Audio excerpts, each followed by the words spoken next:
Halo adik-adik, sekolah minggu hari ini akan mengisahkan tentang firman Tuhan mengenai Allah yang menjadi manusia. Pada mulanya, Tuhan menciptakan dunia yang sempurna, dan Tuhan membuatnya tepat seperti apa yang Ia ingin ciptakan.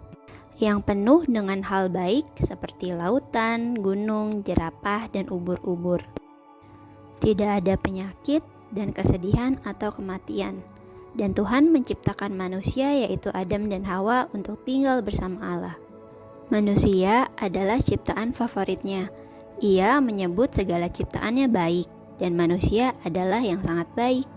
Lalu sesuatu yang buruk terjadi. Manusia melanggar perintah Tuhan dan itulah awal mula dari hal yang buruk terjadi. Walaupun manusia melanggar perintah Tuhan, Ia tetap mengasihi manusia lebih dari apapun.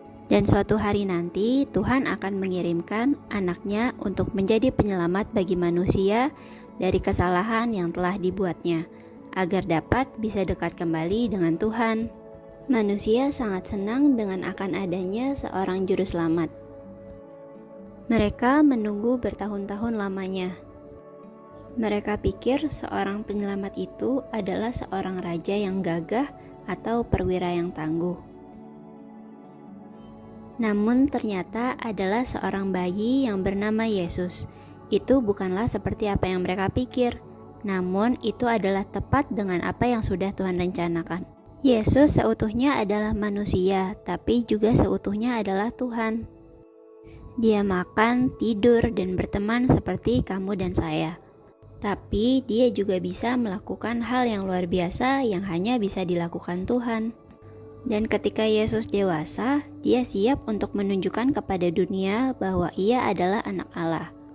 Ia dapat melakukan mukjizat yang besar yang hanya bisa dilakukan oleh Tuhan. Dan Yesus membuat banyak mukjizat. Ia merubah air menjadi anggur, memberi makan 5.000 orang dengan hanya 5 roti dan 2 ikan. Ia menenangkan badai dengan menyuruhnya berhenti. Ia berjalan di atas air, menyembuhkan orang-orang yang ia temui kemanapun ia pergi. Menyentuh orang yang sakit dan membuatnya sembuh. Ia bahkan membangkitkan orang mati untuk hidup kembali. Ia mengatakan bahwa ia dapat membuat semuanya itu karena ia adalah anak Allah. Tuhan Yesus tidak hanya menyembuhkan penyakit yang kelihatan, Ia pun menyembuhkan kita dari dosa yang mengakibatkan kematian, sehingga kita bisa hidup bersama Dia. Beberapa orang tidak menyukai Yesus. Mereka tidak percaya bahwa Yesus adalah anak Allah. Bahkan dari semua mukjizat yang sudah ia lakukan, dari menyembuhkan yang sakit dan membuat orang buta melihat, mereka masih tidak percaya Yesus dan menginginkan Yesus untuk mati. Dan itulah apa yang terjadi. Tuhan Yesus menderita dan mati di kayu salib, walaupun ia tidak pernah sama sekali melakukan hal yang salah.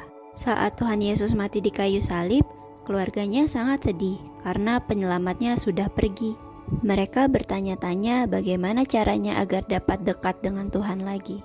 Namun sesuatu yang menakjubkan terjadi. Tuhan Yesus bangkit kembali dan Dia hidup. Ini adalah apa yang sudah Tuhan rencanakan selama ini. Tuhan Yesus rela menanggung hukuman dari dosa manusia. Dia mati di kayu salib agar manusia tidak dihukum. Dan sekarang siapapun bisa menjadi keluarga Tuhan. Jika kita percaya bahwa Tuhan Yesus adalah juru selamat, kita bisa berhubungan dekat dengan Tuhan karena Ia mengasihi kita. Ia mengasihi kita di saat yang lain tidak.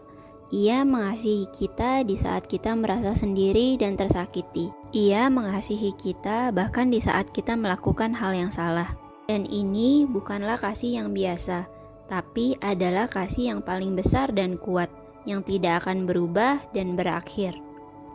Kasih yang selalu dan selamanya tanpa peduli apa yang kita lakukan atau kemanapun kita pergi, Ia akan selalu bersama kita. Dan begitulah kisah tentang Yesus.